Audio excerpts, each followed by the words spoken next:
너 설마 일부러 우리 엄마 모시자고 했니? 엄마 데려다가 괴롭히고 굶겨서 옛날 그 일 복수하려고? 말해보라고. 봄이 일 때문에 지금 복수라도 하는 거야? 닥쳐. 우리 봄이가 왜 죽었는데? 그리고 내 몸이 왜 이렇게 됐는데? 이거 전부 당신 엄마가 한 짓이야. 내가 그때도 누누이 말했잖아. 당신 엄마가 작정하고 날 차도에 밀어서 사고 난 거였다고. 당신 엄마 완전 미쳤어. 알아? 그걸 당신이랑 서방님만 몰랐다고. 그래, 맞아. 나 일부러 어머니 모시자고 했어. 그동안 내가 당한 거 그대로 돌려주고 싶었다고. 그럼 우리 엄마한테 유산균 수십봉 먹인 것도 당신 짓이겠네. 나 없는 동안 우리 엄마 흠씬 두들겨 패니까 기분 좋았니? 우리 엄마 굶겨서 죽어가는 거 보니까 재밌었어? 당신 진짜 소름 끼친다. 사람이 어떻게 그럴 수가 있어?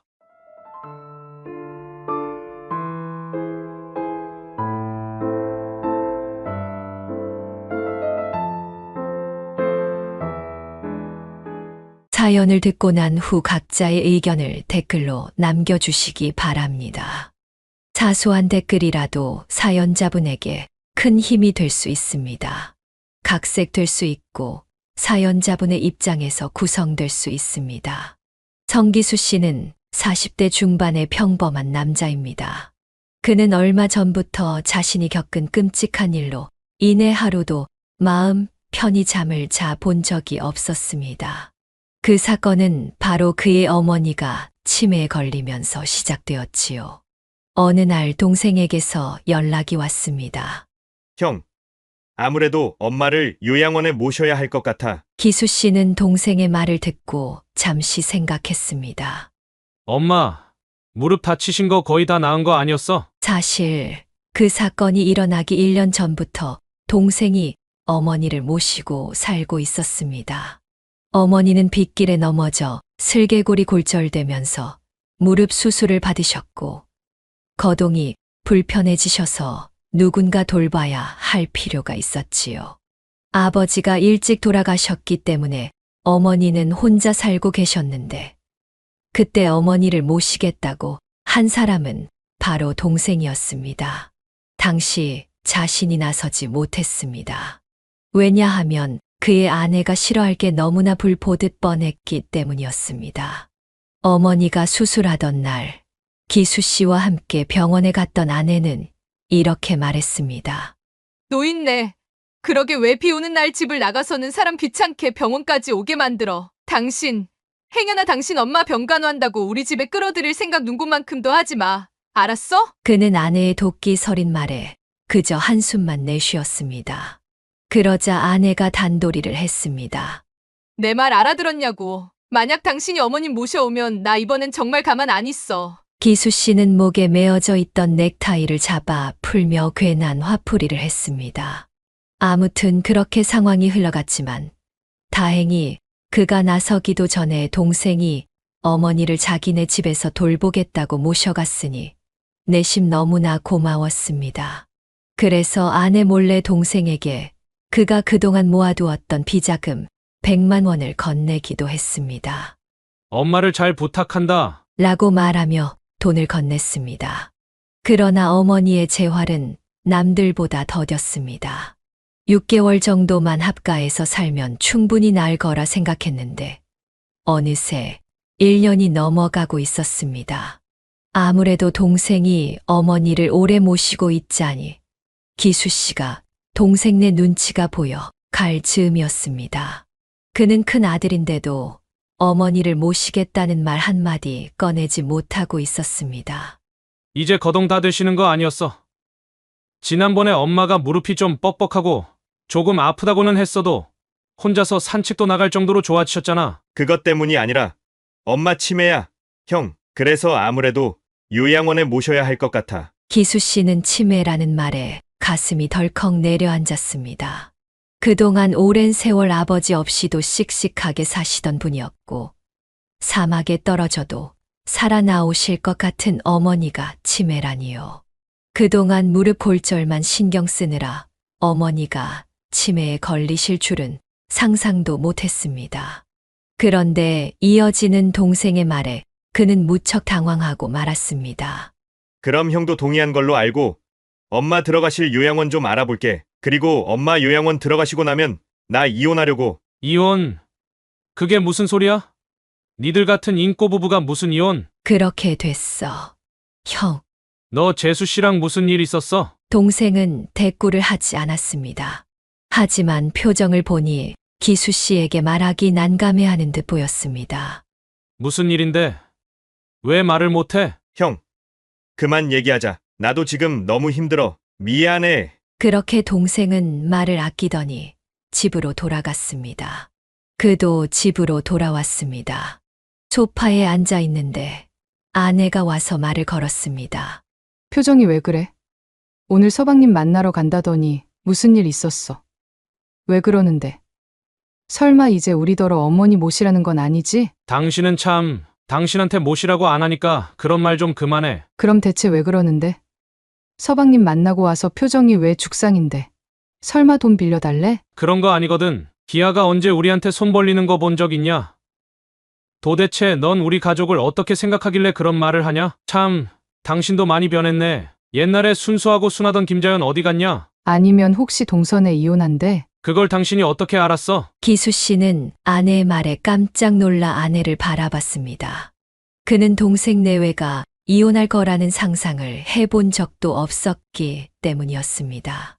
그런데 아내는 아무런 모도 없는데 동생 내 이혼 이야기를 꺼낸 게 신기했습니다. 그는 그 순간 아내가 미래를 보는 초능력이라도 있는 줄 알았습니다. 아내는 표정이 어두워지더니 혼잣말을 중얼거렸습니다. 그래도 설마 이혼은 안 할 줄 알았는데 당신은 대체 어떻게 알았냐니까? 재수 씨가 알려줬어. 어떻게 알긴. 척하면 척이지. 그럼 엄마 요양원에 보내기로 한 것도 알아? 뭐. 그게 무슨 소리야? 요양원이라니 뭐야? 다 아는 거 아니었어? 엄마 요양원 보내고 나면 기한에 이혼할 거래. 엄마 치매래. 치매? 아내는 치매라는 말에 무척 놀랐습니다. 기수 씨는 동생네가 이혼한다는 말에 더 놀랐지만 아내는 어머니가 치매라는 말에 더 놀라는 눈치였습니다. 아내는 어머니의 치매 소식을 들은 이후로 한동안 얼빠진 사람처럼 굴었습니다. 어느 날은 설거지를 한다더니 물만 틀어놓고 아무것도 안 하고 서 있는가 하면 또 어느 날은 좋아하는 드라마도 마다하고 식탁에 앉아서 생각에 잠겨 있는 것 같았습니다. 아무리 미웠던 시어머니라도 미운 정이 들어서 그런 건지 아내는 한동안 정신을 차리지 못하는 듯 했습니다. 그 사이 그는 어머니를 만나러 동생네 집에 가게 되었습니다. 엄마 치매라는 거 확인하자마자 짐 싸서 나갔어. 뭐? 참 재수 씨도 매정하네. 그렇게 말하지 마. 그래도 이 사람이 엄마 1년 동안 뒤치다꺼리 다 했는데 그럼 엄마는 누가 봐? 요양, 보호사. 근데 보호사님도 이번 달까지만 일하신다네. 갑자기 이사를 간다고 하는데 그럴 거면 왜 일을 하겠다고 한 건지. 뭐. 아무튼 그래. 들어가 봐. 엄마 봐야지. 현관문을 열고 들어서자 요양보호사가 나와 인사를 했습니다. 어머니는 TV를 보고 계셨습니다. 어머니는 기수 씨를 힐끔 보더니 시선은 TV에 고정한 채 말을 걸었습니다. 응. 기수 왔냐? 요새 집에도 잘 안 오고 뭐하고 싸돌아다니는 거야. 어제도 안 들어오고 그제도 안 들어오고 밖에서 뭔 짓을 하고 다니는 건지. 너 엄마가 말했지? 남자는 아랫도리 함부로 놀리면 큰일 난다고. 엄마, 갑자기 무슨 소리야? 보호사님도 있는데, 엄마, 나 결혼한 거 기억 안 나요? 응. 결혼. 그건 또 무슨 귀신 씨나락 까먹는 소리야. 왔으면 밥이나 먹어. 어머니는 일어나 부엌으로 들어가셨습니다. 기수 씨는 동생을 바라보며 안타까움이 가득한 눈빛을 보냈습니다. 동생도 기수 씨와 다르지 않은 표정을 지어 보였습니다. 부엌에 갔던 어머니는 곧 다시 소파로 돌아와 앉더니 TV를 보기 시작했습니다. 어머니는 금세 까먹은 모양이었습니다. 저렇게 자주 깜빡깜빡해. 동생이 말했습니다. 그러다가 이내 다시 정신을 차리곤 했습니다.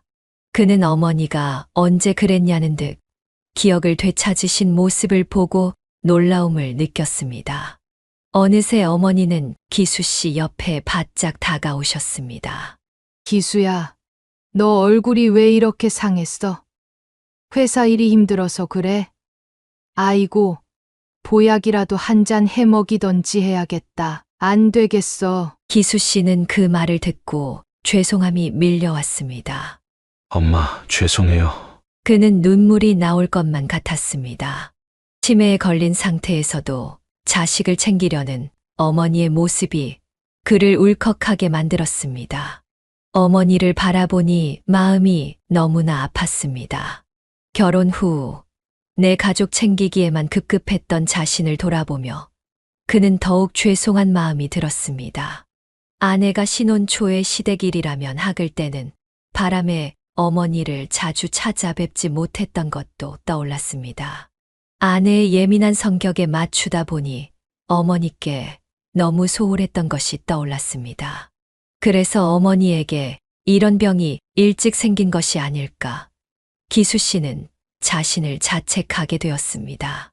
집으로 돌아오는 길에 그는 포장마차에서 술을 한 잔 마시고 집에 들어갔습니다. 어머니가 치매에 걸린 게 아들들과 며느리들의 탓이라는 생각이 들었습니다. 기수 씨는 솔직히 어머니를 등한시한 아내에게 서운했고 착한 동생과 어머니를 버리고 간 재수 씨에게 원망도 들었습니다. 그러나 다행히 어머니는 겉보기에는 건강해 보이셨습니다. 치매 진단을 받았을 때 어머니는 일흔이셨지만 그 나이치고도 젊고 정정해 보였습니다. 술에 취해 집에 돌아온 날 아내가 소주 한 병을 식탁에 꺼내와 앉았습니다. 그러고는 잔을 채워 기수 씨에게 주고 자신도 잔을 채워 한 잔 쭉 마셨습니다. 그리고는 상상도 못할 이야기를 꺼냈습니다. 어머님은 좀 어떠셔? 나 결혼한지도 모르더라. 우리 엄마. 너무 불쌍해. 여보, 그럼 어머님 우리가 모셔올까? 기수 씨는 깜짝 놀라며 물었습니다. 지금 뭐라고 했어? 내가 잘못 들은 것 같은데. 다시 한번 말해봐. 어머님 우리가 모셔오자고. 아니, 그게 무슨 소리야? 당신, 엄마 모시기 누구보다 싫어했잖아. 그렇긴 한데, 그래도 치매 걸리셨다며? 좀 짠하시잖아. 평생 혼자 사시다가 동선회에서 1년 계신 게 가족들과 함께 산전부이신데, 우리가 모셔오고 돌봐드려야지. 아내의 말에 기수 씨는 놀라움을 감추지 못했습니다. 그리고 당신이 동서 설득 좀 해봐. 이혼하지 말라고. 그동안 동서가 시어머니 모신다고 스트레스가 심했던 거 아니야. 내가 모실 테니까 서방님이랑 화해하라고 하면 동서도 마음 고쳐먹겠지. 그는 아내의 넓고 깊은 마음씨에 무척 감동했습니다. 그동안 어머니 모시기를 싫어했던 아내가 어머니가 치매에 걸렸다는 말에 짠한 마음에 큰 결정을 내려주었기 때문이었습니다. 기수 씨는 아내를 꼭 안으며 정말 고맙다고 인사했습니다. 그리고 아내의 말대로 재수 씨를 찾아갔습니다. 기수 씨는 재수 씨에게 어머니는 우리가 모실 테니 이혼하지 말라고 설득했습니다. 그러나 돌아온 대답은 너무나 충격적이었습니다. 저 이혼할 거예요. 당신 가족들 다 미친 사람들이야. 저 무서워서 이혼하는 거예요. 이제 찾아오지 마세요. 전 더 할 말 없으니까. 이해할 수 없는 말을 남긴 재수 씨는 그 후로 그의 전화를 받지 않았습니다. 아내가 전화를 해봐도 재수 씨는 전화를 받지 않았습니다. 동선에는 자기들끼리 알아서 하게 두자. 우리가 나선다고 뭐 달라질 것 같지도 않네. 동서가 내 말 듣는 사람도 아니고 우린 어머니 모시는데 신경이나 쓰자고. 아내의 반응은 예상 밖이었습니다. 동선회에서 어머니를 모시기 전까지만 해도 아내와 재수 씨는 친자매처럼 사이가 좋았기 때문이었습니다. 그런데 어쩐 일인지 재수 씨가 어머니를 모신 후부터 둘 사이가 멀어지는 것 같았습니다. 서로 연락도 잘 하지 않았습니다. 게다가 이혼을 말릴 줄 알았던 아내가 동생네 이혼을 그저 두고 보자고 하니 기수 씨는 아내가 재수 씨와 기수 씨 모르게 크게 싸운 건 아닌가 하는 생각까지 들었습니다. 아내는 동선의 집안일에 더 이상 관심이 없는 듯 보였습니다. 오히려 시어머니를 언제 모셔오냐고 빨리 모셔오자고 성화를 부렸습니다. 결국 동생과 재수 씨는 협의 이혼을 하게 되었습니다. 그 사이 그는 어머니를 집으로 모셔왔습니다. 당신 정말 괜찮겠어. 그냥 엄마도 아니고 치매 걸린 엄만데. 게다가 당신 신혼 초에 우리 엄마 때문에 힘들었었잖아. 당신은 언제적 얘기를 하는 거야. 걱정 마. 그동안 못한 효도 이제라도 해드리고 싶은 거니까. 나야 고맙긴 한데 그래도 당신 언제든지 힘들면 얘기해. 요양원에 보내드리면 되니까. 이미 요양원도 다 알아봤었고. 알겠어. 기수 씨는 그런 아내에게 너무 고마웠습니다.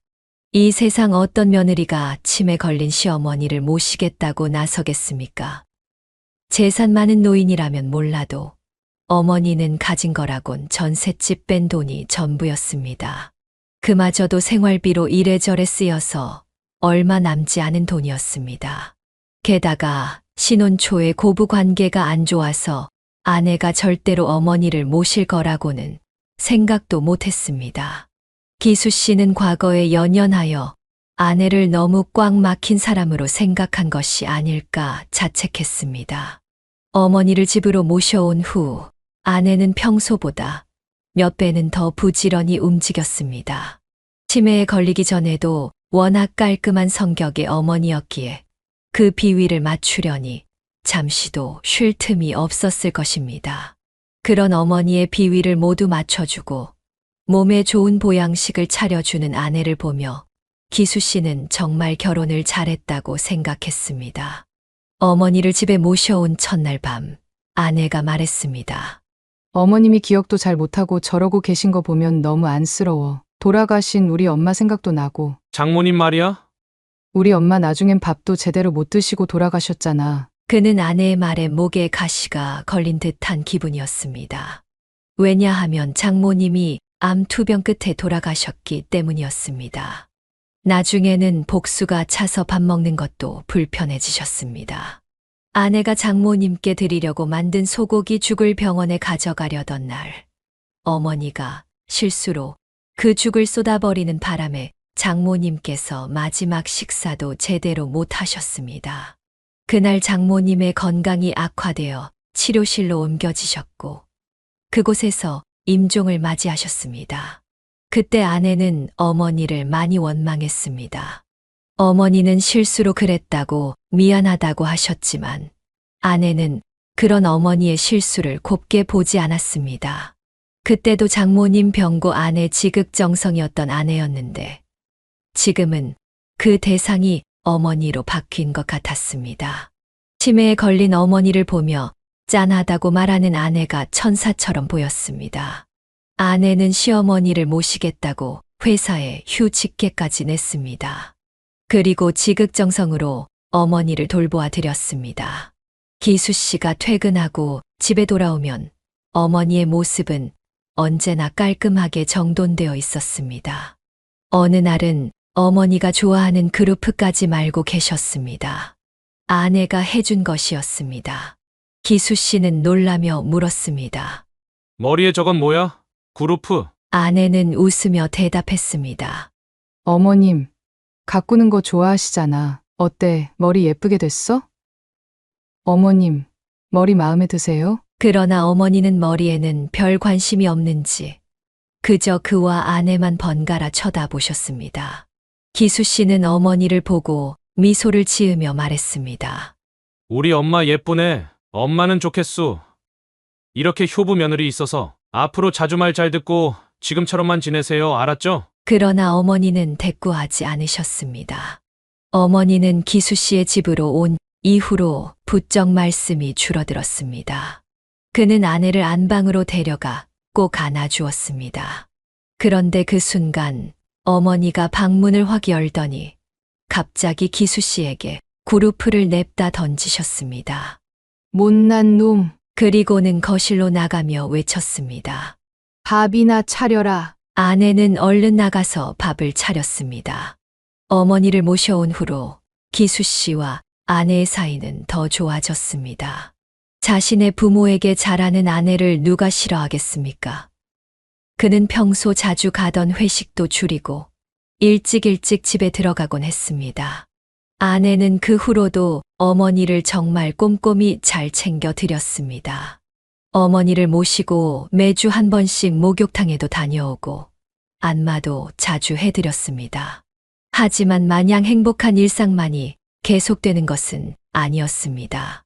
한 3주쯤 지났을 무렵 기수 씨가 회사에 있는데 어머니에게서 전화가 왔습니다. 기수야, 엄마야, 너 지금 집에 올 수 있니?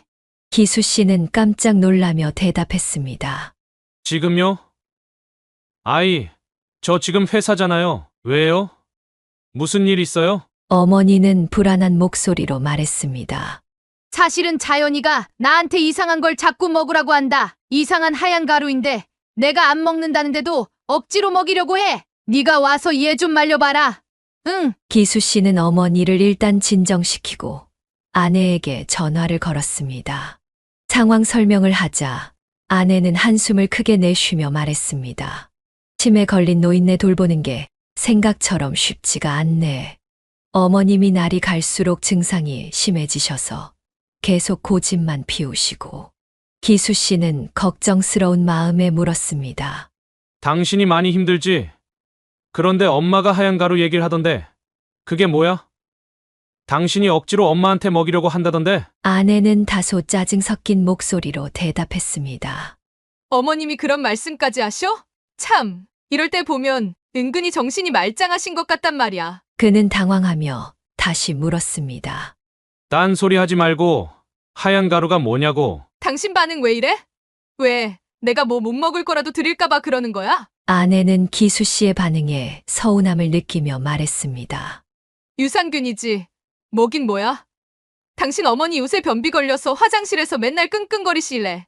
약국 가서 가루로 된 유산균 사왔어. 알약으로 된 거 드리면 목에 걸리실까봐 일부러 달달한 가루로 사왔구만. 아내는 서운한 마음을 숨기지 않으며 덧붙였습니다.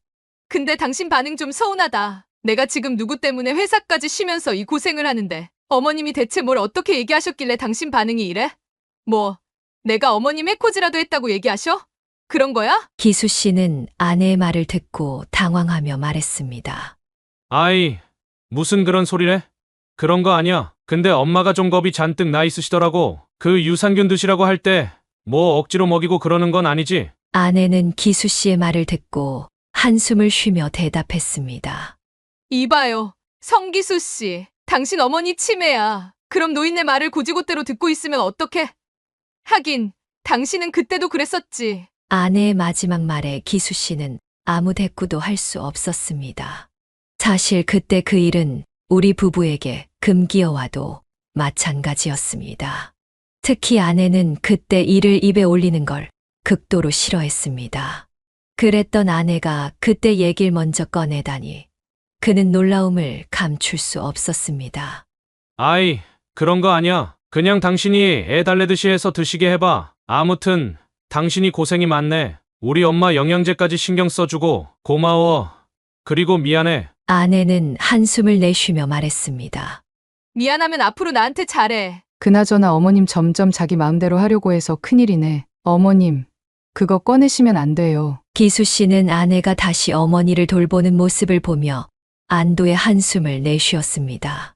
그러나 그 마음 속에는 여전히 불안감이 자리 잡고 있었습니다. 어머니의 치매가 악화될수록 아내와의 관계도 어떻게 변할지 모른다는 불안감이었습니다. 기수 씨는 아내의 급한 전화를 끊고 나니 뭔가 아내의 기분을 상하게 한 것 같다는 생각이 들었습니다. 사과할 겸 치킨을 사들고 일찍 퇴근하기로 했습니다. 그런데 집에 도착하자 아내가 화장실 문 앞에서 안절부절 못하고 서 있는 것을 발견했습니다. 거기서 왜 그러고 있어? 기수 씨가 물었습니다. 아내는 걱정스러운 표정으로 대답했습니다.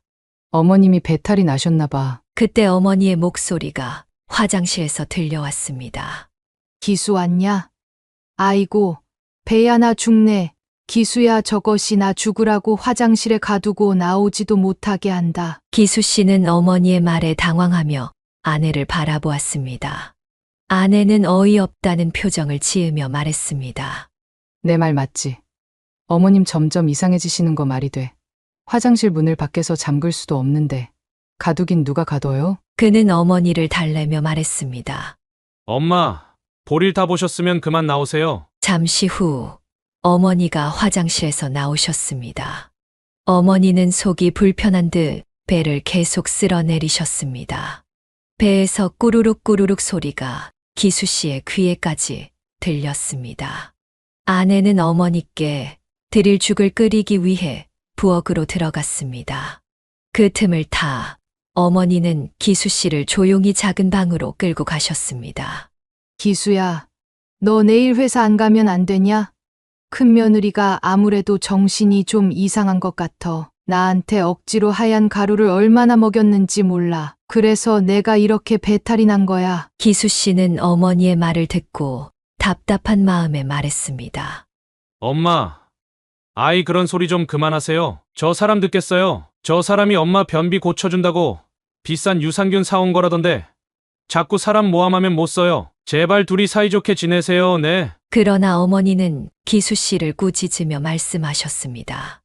으이구, 이 멍청아. 넌 옛날이나 지금이나 네 아내 말만 듣지. 내가 자식 헛 키웠다. 네 마누라가 날 모시겠다고 할 때부터 이상했다니까. 나 괴롭히려고 모시려고 한 거 아니냐. 이 말이야. 기수 씨는 어머니의 말에 답답함이 더해져 대답했습니다. 저 사람이 뭐하러 엄마를 괴롭히겠어요? 안 그래요? 아니면 엄마가 저 사람 괴롭힘 당할 짓이라도 하셨어요? 말 같지도 않은 소리 그만하세요. 그러자 어머니는 화를 내며 말했습니다. 됐어. 내 말 안 믿어줄 거면 너도 필요 없다. 저리 가. 귀찮아. 그날 밤 어머니가 먼저 잠드신 후 그는 담배를 피우러 잠깐 밖으로 나갔습니다. 마지막 남은 담배 하나를 피우고 집에 들어와 담배 껍질을 버리려고 뒷베란다로 나갔습니다. 그런데 그곳에서 기수 씨는 깜짝 놀랄 만한 것을 보게 되었습니다. 쓰레기 봉지 속에 수십 개의 유산균 껍질이 들어 있었습니다. 기수 씨는 너무 황당해서 아내를 잡고 물었습니다. 저거 뭐야? 아내는 당황한 표정으로 대답했습니다. 뭐가? 당신이 직접 확인해봐. 아내는 영문을 모르겠다는 듯이 베란다로 가서 쓰레기통을 확인했습니다. 그리고는 깜짝 놀라는 반응을 보였습니다. 어머나 뭐야? 어머 웬일이야. 어머님이 이거 다 드신 거야? 내가 드시라고 할 땐 그렇게 싫다고 하시더니 도대체 언제 이렇게 드셨지? 어머. 그래서 배탈 난 거네. 기수 씨는 짜증 섞인 목소리로 말했습니다. 당신도 몰랐어. 집에서 엄마 모시는 사람이 이런 것도 모르면 어떡해? 아내는 서운한 표정으로 대답했습니다. 당신 말 이상하게 한다. 이게 지금 내 탓이라는 거야? 내가 CCTV도 아니고 어떻게 1분 1초도 안 쉬고 당신 엄마만 보고 있어? 안 그래? 내가 빨래 넣을 때 어머님이 몰래 드시고 여기다 버리셨나 보지. 참 어이없네. 그렇게 내가 하는 게 못마땅하면 지금이라도 당신이 회사 관두고 어머님 돌보던가. 내가 공치사 바란 적은 없지만 이런 취급받으면서까지 당신 어머니 모실 생각은 없어. 그렇게 못 믿겠으면 요양원 보내드려야지. 어쩌겠어. 기수 씨는 아내의 반응에 당황하며 말했습니다. 그런 말이 아니잖아. 그러자 아내는 말을 끊고 휙 안방으로 들어갔습니다. 됐어. 당신이랑 말 섞고 싶지 않아. 결국 그는 그날 소파에서 자야 했습니다. 그런데 새벽에 아내가 방에서 나와 제게 담요를 덮어주었습니다. 아내는 여전히 화가 나 있었지만 기수 씨가 감기에 걸릴까봐 걱정하는 착한 아내였습니다. 그런 아내를 다그친 자신이 너무나 한심하게 느껴졌습니다. 기수 씨는 누운 채로 아내의 손을 잡고 말했습니다. 아까는 내가 미안했어. 엄마 모셔오고서 내가 좀 예민해진 것 같아. 미안해. 아내는 한숨을 크게 내쉬고는 말없이 방으로 들어갔습니다. 다음 날 아내는 언제 그랬냐는 듯 다시 기분이 풀린 것 같았습니다. 참 마음씨 여리고 착한 아내였습니다. 기수 씨는 그런 아내에게 더 고맙고 미안한 마음이 들었습니다. 그래서 그 후로 아내를 더 믿고 어머니를 맡기게 되었습니다. 어머니를 모시는 날이 길어질수록 기수 씨는 아내에게 고마운 마음이 점점 커져만 갔습니다. 반면에 어머니는 아내에게 점점 적대적으로 변해갔습니다. 기수 씨가 퇴근하기 무섭게 어머니는 달려와 말했습니다. 기수야, 나 배고파. 저것이 오늘 밥 한 끼도 안 줬다. 저게 나 말려 죽이려고 작정했어. 못된 년. 그러면서 아내를 쏘아보곤 했습니다. 아내는 지친 듯이 말했습니다. 아유, 우리 어머니 또 저러시네. 어머님, 오늘 아침부터 지금까지 드신 거 전부 읊어드려요? 그러면서 아내는 공책 한 권을 가져와 기수 씨 앞에서 보란 듯이 읽었습니다. 아침 미역국, 감자볶음, 불고기, 점심 비빔밥, 저녁 참치전, 고구마 줄기, 연근조림, 마늘장아찌. 아내는 조금 더 살펴보며 덧붙였습니다. 됐어요? 아, 간식도 있네. 요플레 하나, 군고구마 2개, 붕어 아이스크림. 기수 씨는 아내가 적은 것을 보고 어머니에게 말했습니다.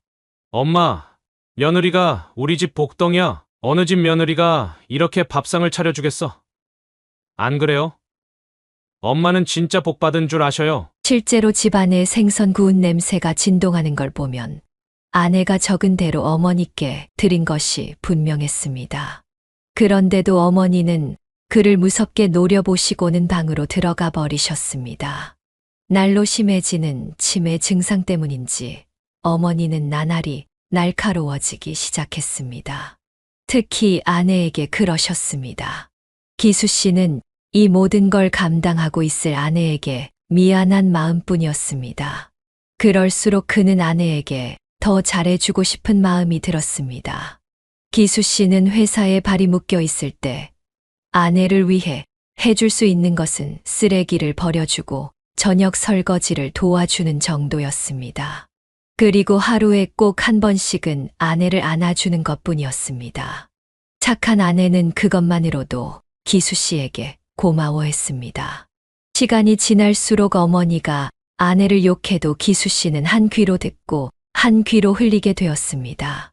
그런데 2달이 지났을 무렵 그는 뭔가 잘못됐다는 생각이 들었습니다. 그걸 깨닫기 2주 전쯤 기하가 저희 집에 왔었습니다. 그때 기하의 이야기가 떠올랐습니다. 형수가 고생이 많네요. 아, 근데 엄마가 살이 좀 빠지신 것 같네. 그 말에 오히려 기수 씨는 발끈해서 아내가 쓴 공책을 가져와 동생에게 보여주었습니다. 그리고 엄마는 호강하며 잘 살고 있으니 걱정 말라고 애썼습니다. 고생하고 있는 아내의 공을 알아줬으면 하는 마음이었습니다. 그 후 기수 씨는 2주간의 출장을 다녀왔습니다. 집에 돌아와 어머니를 보았는데 정말 깜짝 놀랐습니다. 어머니가 2주 만에 눈에 띄게 앙상하게 말라 있었기 때문이었습니다. 몸이 말라서 그런지 꿋꿋했던 등까지 굽어 보였습니다. 2주 만에 10년은 더 늙으신 것 같았습니다. 기수야, 나 너 없는 동안 진짜로 한 끼도 못 먹었다. 나 너무 어지럽고 힘이 없어. 저것이 너 없는 동안 나 굶기고 매일 때렸어. 이것 좀 봐라. 여기, 기수야. 나 죽기 싫다. 어머니가 옷을 걷은 자리에 시퍼런 멍자국이 있었습니다. 그걸 본 순간 기수 씨는 이성을 잃고 말았습니다. 뭔가 잘못돼도 한참 잘못된 것 같았습니다. 그는 아내를 무섭게 노려보았습니다. 그리고 그 즉시 어머니를 데리고 집에서 나왔습니다. 어머니를 부축하려 팔을 잡았는데 얼마나 말랐는지 세게 잡으면 부러질 듯 가늘어져 있었습니다. 어머니를 데리고 나가는데 아내가 기수 씨를 붙잡았습니다. 어디 가는 거야? 기수 씨는 제 팔을 잡은 아내의 손을 세게 뿌리치며 말했습니다. 이거 놔. 여보, 나랑 얘기 좀 해. 당신 엄마한테 또 속으려고? 제발 내 말 좀 들어보라고. 병원부터 다녀와서 얘기하자. 기수 씨는 그 길로 어머니를 병원으로 모셨습니다. 그리고 내려진 진단에 또 한 번 기겁했습니다. 영양실조, 그리고 타박상. 그것이 어머니의 병명이었습니다. 아내가 기수 씨 없는 사이 왜 이런 짓을 저질렀는지 깊게 생각하지 않아도 알 수 있었습니다. 기수 씨는 신혼 초 3년 동안 아내가 했던 주장을 불현듯 떠올렸습니다. 당신 엄마 미쳤어. 악마라고. 나 이제 어떡해? 우리 불쌍한 봄이 어쩌냐고. 신혼 초 3년간의 합가로 아내와 어머니는 견원지간이 되었습니다. 그는 처음부터 아내가 어머니를 모신다고 했을 때부터 이상하다고 생각했어야 했습니다. 아내는 절대로 시어머니를 모실 사람이 아니었으니까요. 그때 극구 말렸어야 했습니다. 그러면 지금 이 순간 기수 씨가 아내에게 실망하지도 않았을 것이고 어머니가 이 꼴을 당하지도 않았을 테니까요. 병원에서 어머니께 적절한 조치를 한 뒤 의사는 기수 씨에게 몇 가지 질문을 던졌습니다. 모두 타박상에 대한 것이었습니다. 병원에서는 학대를 의심하는 듯 했습니다. 기수 씨는 솔직하게 말했습니다. 2주 동안 출장을 다녀왔고 그 사이에 엄마가 이렇게 되었습니다. 기수 씨는 병원에서 의사의 말을 들으며 심장이 철렁 내려앉는 느낌을 받았습니다. 병원 측에서는 어머니가 누군가에게 폭행을 당한 것 같다며 경찰에 신고할 것을 권했습니다. 그러나 그는 일단 사실 확인부터 해보겠다고 말하고 직접 신고하겠다고 했습니다. 어머니를 간호병동에 입원시킨 후 그는 몇 가지 짐을 챙기기 위해 집으로 돌아갔습니다. 집에 도착하자마자 아내가 먼저 말을 꺼냈습니다. 내가 굶긴 거 아니야. 어머님이 안 드신 거지. 기수 씨는 분노를 억누르며 대꾸했습니다. 그게 말이 돼. 우리 엄마 맨날 나만 보면 배고프다고 하시는 분인데 그런 분이 저렇게 마르도록 안 먹었다고? 그동안 당신은 뭐 했는데? 아내는 한숨을 쉬며 대답했습니다. 나도 할 만큼 했어. 그런데 작정하고 굶어 죽겠다는 사람을 나더러 어쩌라고? 기수 씨는 분노를 참지 못하고 말했습니다. 그럼 이건 어떻게 설명할 거야? 엄마 몸에 여기저기 멍들고 상처난 거 병원에서 뭐라는 줄 알아? 이거 노인 학대 당한 거라고 경찰에 신고하란다. 아내는 순간 멈칫하더니 조용히 대답했습니다. 진짜 믿기지 않겠지만 그거 내가 그런 거 아니야. 어머니가 혼자 자기 몸 때리고 난리 피운 거라고. 기수 씨는 아내의 말을 듣고 충격을 받았습니다. 너 설마 일부러 우리 엄마 모시자고 했니? 엄마 데려다가 괴롭히고 굶겨서 옛날 그 일 복수하려고? 아내는 순간 말을 잃고 가만히 서 있었습니다. 기수 씨는 그런 아내를 더 다그쳤습니다. 말해보라고. 봄이 일 때문에 지금 복수라도 하는 거야? 아내는 그를 노려보며 주먹을 꽉 쥔 채 부들부들 떨었습니다. 그 모습을 보니 기수 씨는 더욱 확신이 들었습니다. 내가 몇 번을 말해. 그건 사고였다고. 엄마가 당신 시집살이 시킨 건 내가 인정해. 당신도 알잖아. 우리 엄마, 아버지 일찍 여의고 자식 둘 키우면서 자식들한테 집착이 대단하신 거. 그래서 며느리인 당신이 고생 좀 했다는 거 다 알아. 근데 그거랑 당신 몸 그렇게 된 거랑은 별개잖아. 안 그래? 아내는 울분을 터뜨리며 외쳤습니다. 닥쳐. 우리 봄이가 왜 죽었는데? 그리고 내 몸이 왜 이렇게 됐는데? 이거 전부 당신 엄마가 한 짓이야. 내가 그때도 누누이 말했잖아. 당신 엄마가 작정하고 날 차도에 밀어서 사고 난 거였다고. 기수 씨는 결혼 직후 3년을 어머니와 합가하며 살았습니다. 그 기간 동안 아내와 어머니는 자주 다퉜습니다. 기수 씨는 처음에는 아내가 결혼 후 시어머니라는 이유만으로 어머니를 싫어한다고 생각했습니다. 그래서 어머니 편을 더 많이 들어주었지만 시간이 지나면서 알게 되었습니다. 어머니가 며느리의 일거수일투족을 간섭하는 사람이라는 것을. 어머니는 쓰레기통을 놓는 자리까지 정해주며 아내를 구박했습니다. 음식에 대한 트집은 기본이었고 아내의 외모까지 트집 잡았습니다. 아내의 예쁜 쌍꺼풀을 두고도 비난하며 생기지도 않은 아이에게 절대로 엄마 쌍꺼풀을 닮지 말라고 말했습니다. 기수 씨는 고부관계를 나아지게 하려고 노력했지만 큰 효과는 없었습니다. 그래서 아내가 임신한 것을 계기로 분가를 결심했습니다. 하지만 계획은 어그러졌고 회사가 문을 닫으면서 어머니 집에 얹혀 사는 기간이 길어졌습니다. 아내가 임신 6개월쯤 되었을 때 사고가 터졌습니다. 아내는 눈이 많이 내린 겨울날 경사진 인도에서 미끄러져 차도로 떨어져 교통사고를 당했습니다. 그 사고로 아내는 자궁파열로 불임이 되었고 아기까지 잃었습니다. 아내는 그 일로 엄청난 충격을 받았고 병원에 있던 어머니를 보자마자 이렇게 말했습니다.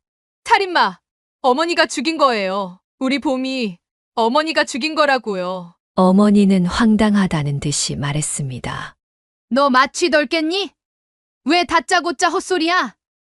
내가 눈길에 미끄러져서 사고 내놓고 왜 별생 사람 잡는 소리래? 아내는 절규하며 외쳤습니다. 어머니가 저 밀었잖아요. 저더러 그냥 죽어버리면 좋겠다고 밀었잖아요. 그는 어머니와 아내 사이에서 혼란스러웠습니다. 결국 보안 카메라를 찾아 나섰지만 증거는 없었습니다. 어머니는 평소 손주를 무척 원했기 때문에 기수 씨는 어머니를 믿고 있었습니다. 그 사건은 기수 씨가 무리해서 분가하면서 일단락되었고 아내는 그 일 이후 시댁과의 왕래를 끊었습니다. 그러나 십수년이 지난 지금 아내가 그 일에 앙심을 품고 있는 듯 했습니다. 기수 씨는 자신이 알고 있던 아내가 아닌 것 같았습니다. 당신 엄마 완전 미쳤어. 알아? 그걸 당신이랑 서방님만 몰랐다고. 그래, 맞아. 나 일부러 어머니 모시자고 했어. 그동안 내가 당한 거 그대로 돌려주고 싶었다고. 아내의 고백에 기수 씨는 충격을 받았습니다. 그럼 우리 엄마한테 유산균 수십봉 먹인 것도 당신 짓이겠네. 나 없는 동안 우리 엄마 흠씬 두들겨 패니까 기분 좋았니? 우리 엄마 굶겨서 죽어가는 거 보니까 재밌었어? 당신 진짜 소름 끼친다. 사람이 어떻게 그럴 수가 있어? 아내는 비웃으며 말했습니다. 내가 안 그랬어. 증거 있어? 내가 때리고 굶겼다는 증거 있냐고? 당신 엄마가 나 차도에 민 적 없다는 말은 끝까지 믿어주더니 왜 내 말은 안 믿어주는 건데? 그거 알아? 지금 똑같은 상황에 사람만 바뀐 거. 그는 절망하며 말했습니다. 그만하자. 당신이란 여자. 알면 알수록 정 떨어진다. 이거 고부관계 불화가 아니라 폭행죄 학대죄야. 알아? 당신 그러다 천벌 받아. 천벌. 아내는 비웃음을 지으며 대답했습니다. 천벌은 당신 엄마가 받아야지. 말로 그래봤자 난 아무 죄도 없어. 억울하면 증거 잡아서 고소하면 되겠네. 기수 씨는 이죽거리는 아내와 더 이상 말을 섞고 싶지 않았습니다. 그 길로 챙긴 짐을 들고 집을 나섰습니다. 병원에 들러 어머니 식사를 챙기고 집에 돌아오니 아내는 이미 집을 나간 상태였습니다. 화가 너무 많이 난 상태였기에 아내의 행방이 궁금하지도 않았습니다. 3일 후 어머니가 퇴원하시고 기수 씨는 급한 대로 어머니를 방문 요양원에 모셨습니다. 그리고 그 사이에 집에 CCTV를 설치했습니다. 당분간 집에 요양보호사를 불러 어머니를 돌보게 할 계획이었습니다. 아내가 집을 나가자 어머니는 한결 편안해진 모습이었습니다. 다시 식사도 잘하시기 시작했고 언제 그랬냐는 듯 살도 조금씩 붓기 시작했습니다. 걔 얼굴 안 보니까 이제 살만하다. 앞으로 너랑 나랑 둘이서만 살자. 그래줄 거지? 기수 씨는 어머니의 말에 알겠다고 고개를 끄덕였습니다. 회사에 출근해서는 가끔씩 CCTV를 확인하며 어머니가 잘 있는지 살폈습니다. 요양보호사와도 잘 지내시는 것 같았고 별다른 문제도 없었습니다. 식사도 잘하셨습니다. 그러나 2주 정도 지났을 때 아내에게서 연락이 왔습니다. 오늘 짐을 가지러 들르겠다고 그리고 합의 이혼 서류를 챙겨오겠다는 말도 덧붙였습니다. 그날 저녁 기수 씨는 빨리 퇴근하려고 했지만 업무가 길어져 예상보다 늦게 퇴근하게 되었습니다. 아내가 이미 집에 와 있을까봐 걱정이 되었습니다. 퇴근길에 그는 CCTV를 확인했습니다. 그리고 핸드폰으로 화면을 보는 순간 그는 기겁하고 말았습니다. 화면 속에서 어머니의 옷을 가위로 난도질하는 아내의 모습이 보였습니다. 더 충격적인 것은 아내의 입에서 나오는 말이었습니다. 기수 씨는 사지가 마비되는 듯한 기분이었습니다. 집에 도착한 기수 씨는 무슨 정신으로 갔는지조차 기억나지 않았습니다. 눈을 CCTV 화면에 고정한 채로 현관문 앞에 도착했습니다. 화면 속 충격적인 장면에 눈물이 쏟아질 것만 같았습니다. 현관문을 박차고 열고 들어가자 CCTV 속 장면이 현실로 펼쳐져 있었습니다. 어머니는 울면서 뛰쳐나왔고 걸치고 있는 옷은 갈기갈기 찢어져 있었습니다. 기수야, 나 좀 살려다오. 저 여자가 내 옷을 다 잘라놓고 날 또 때렸다. 어머니는 속옷이 드러날 정도로 누더기가 된 모습으로 서럽게 울고 있었습니다. 거실에는 잘려진 어머니의 옷들이 여기저기 흩어져 있었습니다. 기수 씨는 아내가 멍하니 허공만 바라보고 있는 모습을 보고 그 표정에서 공포심마저 느꼈습니다. 아내는 혼이 쏙 빠진 사람처럼 아무런 표정도 짓지 않았습니다. 그때 어머니가 다급히 외쳤습니다. 기수야, 지금 당장 경찰에 신고해. 얼른. 저 미친 것이 오늘 아주 날 죽이려고 작정하고 온 모양이다. 이참에 아주 감방에 넣어야지. 안 그러면 내가 무서워서 못 살겠어. 어머니는 기수 씨의 핸드폰을 가져가 경찰에 신고하려 했습니다. 그러나 그는 어머니에게서 핸드폰을 빼앗았습니다. 지금 경찰서에 전화한다고요? 감옥에 들어가야 하는 건 엄마잖아요. 어머니는 기수 씨를 놀란 눈으로 바라보며 물었습니다. 뭐? 아니, 그게 무슨 소리냐? 지금 너도 봤잖아. 큰애가 한 짓 다 봤잖아. 기수 씨는 침착하게 대답했습니다.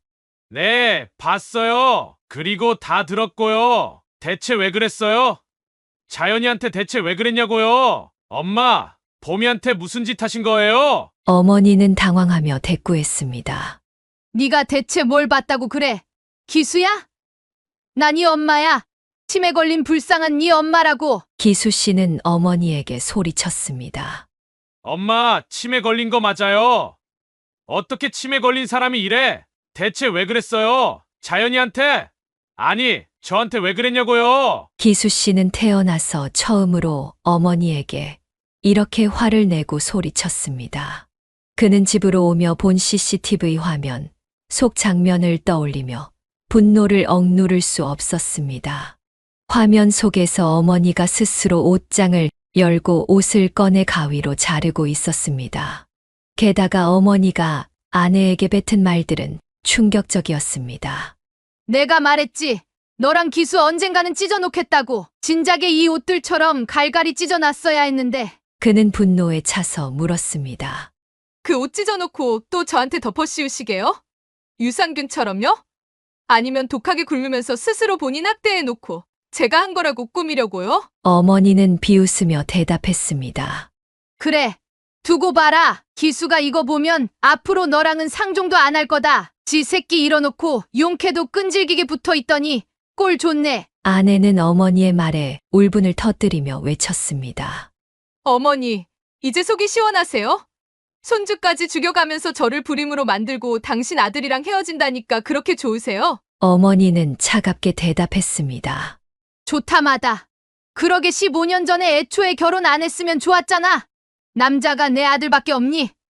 그러게 왜 고집 부려서 내 손으로 내 손주를 죽이게 만들어? 아내는 충격에 몸을 떨며 말했습니다.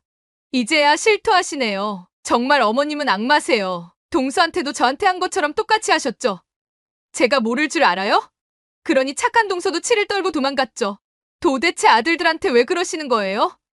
잘 살고 있는 아들들 건드려서 어머니가 얻는 게 뭔데요? 어머니는 냉정하게 대답했습니다. 그건 네가 알아서 뭐하게? 아무튼 오늘부로 너랑 나도 끝이겠네. 그러면서 어머니는 또다시 여기저기 가구에 몸을 부딪히기 시작했습니다. 기수 씨는 그제야 어머니 몸에 생긴 멍의 이유를 알았습니다. 아내가 어머니와 단둘이 있는 시간이 얼마나 끔찍했을지 생각하니 가슴이 미어졌습니다. 기수 씨는 아내 앞에 무릎을 꿇으며 말했습니다. 여보, 미안해. 내가 정말 잘못했어. 그동안 내가 당신 말 안 믿어준 거 전부 내 잘못이야. 당신 가슴에 피용들게 한 거 내가 다 잘못했어. 그리고 우리 봄이도 당신 몸도 내가 죽을 때까지 사죄할게. 차마 염치가 없어서 용서해달란 말은 못하겠어. 그냥 전부 당신이 원하는 대로 해줄게. 아내의 눈시울이 붉어지더니 그 자리에 주저앉아 꺽꺽거리며 울기 시작했습니다. 12년 전 세상을 떠난 아기 생각도 나고 그동안 몹쓸 짓을 당한 아내의 생각을 하니 기수 씨도 눈물이 나기 시작했습니다. 어머니는 차갑게 말했습니다. 기수야, 네가 전현한테 홀려서 정신이 나갔나 보다. 이거 다 제가 그런 거야. 그러나 기수 씨는 조용히 CCTV 카메라의 위치를 가리켰습니다. 어머니는 그 자리에 주저앉으며 말을 잃었습니다. 그는 비통한 마음으로 물었습니다. 엄마, 대체 나한테 왜 그랬어요? 재수 씨도 엄마 때문에 나간 거예요. 대체 우리 형제한테 왜 그랬냐고요? 어머니는 쉽게 입을 떼지 못하셨습니다. 기수 씨는 답답한 마음에 소리쳤습니다. 보통의 부모라면, 엄마라면 자식이 잘 되길 바라지 않나요? 왜 우리에게 이런 짓을 하신 거예요? 기아랑 저는 엄마 자식이잖아요. 그런데 왜? 그러자 어머니는 차갑게 외쳤습니다. 누가 내 자식이야? 너도, 기아도 내 자식이었던 적 단 하루도 없어. 그 말에 기수 씨는 충격을 받았습니다. 아내도 그 못지않게 놀란 표정이었습니다. 어머니는 떨리는 목소리로 말했습니다. 그 인간이 날 억지로 데려다가 이 집에 들여앉히지만 않았어도 내가 이렇게 인두껍을 쓴 괴물이 되진 않았을 거다. 그 악마 같은 인간이 날 괴물로 만든 거라고. 기수 씨는 처음 듣는 이야기에 충격을 받았습니다. 그는 어머니가 친엄마가 아닌 줄은 정말 몰랐습니다. 어머니는 서러움에 가득 찬 목소리로 말했습니다. 아무것도 모르는 처녀를 네 아빠가 끌고 가서 임신시키고 동네 사람들한테 온갖 창피 당하게 하고 그렇게 결혼하자고 꼬셔서 데려가 놓고는 정작 임신한 내 새끼는 못 낳게 했다. 나는 중절 수술 받게 하고 자기는 정관 수술 받았지. 나는 그냥 니들 엄마 역할 하라고 데리고 온 사람이었어. 그럼 내가 내 새끼 잃고 제정신으로 살 수 있었겠냐? 어머니는 서럽게 울기 시작했습니다. 기수 씨는 생전에 아버지가 무척 무서운 사람이었다는 것을 떠올렸습니다. 가부장적인 것을 넘어 무척 강압적이고 독재적인 사람이었기에 어머니가 그렇게 괴로워했을 것이라는 생각이 들었습니다. 그러나 그는 이해할 수 없었습니다. 왜 어머니가 자신과 기수에게 이런 일을 벌였는지 그는 비통한 마음으로 물었습니다. 엄마, 저는 엄마가 단 하루도 우리를 자식으로 생각하지 않았다니 너무나 비통해요. 왜 우리에게 이러신 거예요? 어머니는 차갑게 대답했습니다. 나는 평생을 니들 뒷바라지하며 살았는데 니들은 내가 치매에 걸렸다고 하니 요양원부터 알아보고 그러니 내가 어쩌겠어? 니들 이혼시키고 다시 내 품에 끼고 살아야 나도 살지 않겠니? 기수 씨는 분노에 차서 외쳤습니다. 헛소리 하지 마세요. 동서는 당신이 아플 때부터 당신을 모셨어요. 그래, 당신 말이 맞다고 쳐. 그럼 저한텐 왜 그랬어요? 왜 보미한테는 왜 그런 짓을 하셨나요? 불쌍한 우리 아이에게 왜 그러셨냐고요? 어머니는 차가운 표정으로 대답했습니다. 그건 네가 과거 나처럼 될까봐 나처럼 비참하게 살까봐 그랬다. 기수 씨는 그 말을 듣고 절망했습니다. 당신은 그저 아버지에 대한 원망을 나와 기아, 그리고 우리 아이에게 풀었던 거예요. 정작 비난해야 할 사람은 당신 남편인데 당신은 그 사람에게는 한마디도 못했으면서. 어머니는 더 이상 아무 말도 하지 않으셨습니다.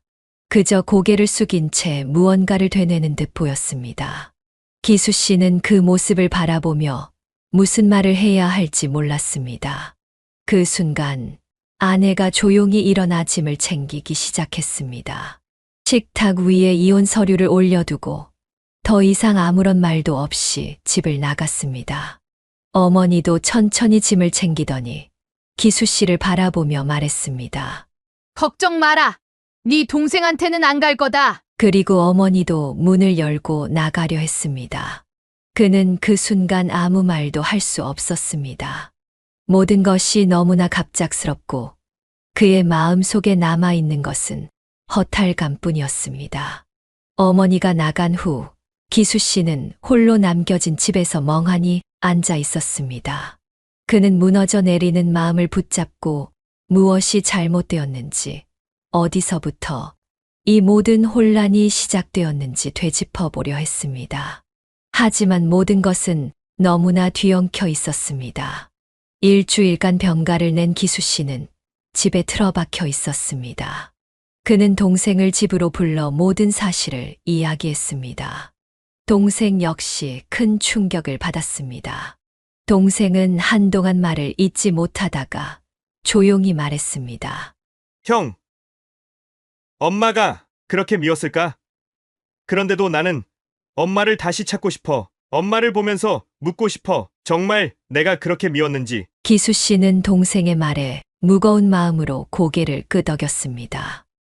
나도 누군가 이렇게 말해주길 기다렸는지도 모르겠어. 결국 그는 어머니의 실종 신고를 했습니다. 실종 경보 문자를 발송했지만 한동안 어머니의 소식을 들을 수 없었습니다. 보름쯤 지났을 때 경찰서에서 연락이 왔습니다. 어머니의 부고 소식이었습니다. 어머니는 왕복 4차로가 있는 도로에서 무단횡단을 하다가 사고를 당했습니다. 기수 씨는 너무나 허무하고 씁쓸한 마음이 들었습니다.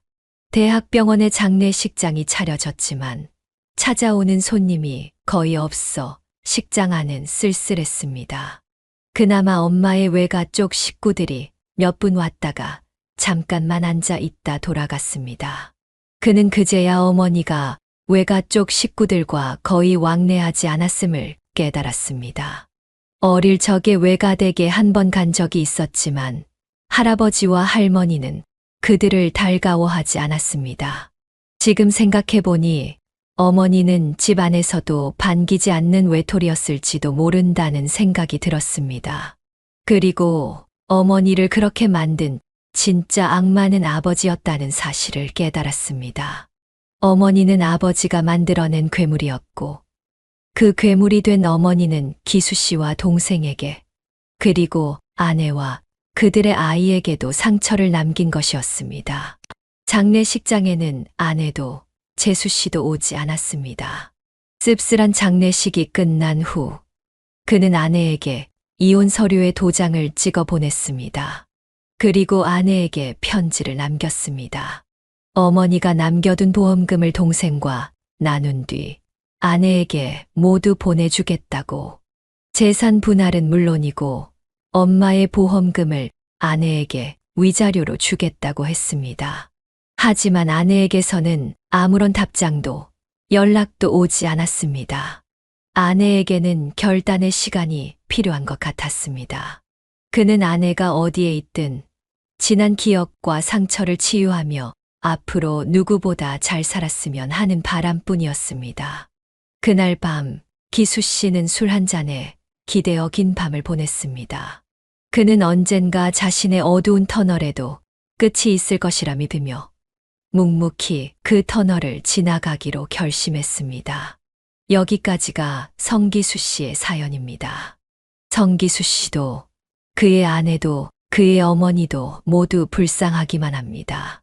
사연을 듣고 댓글로 의견을 남겨주시기 바랍니다. 사소한 의견일지라도 사연자분에게는 큰 힘이 됩니다. 노골적인 악성 댓글은 사연자분에게 상처가 될 수 있으니 삼가주시기 바랍니다.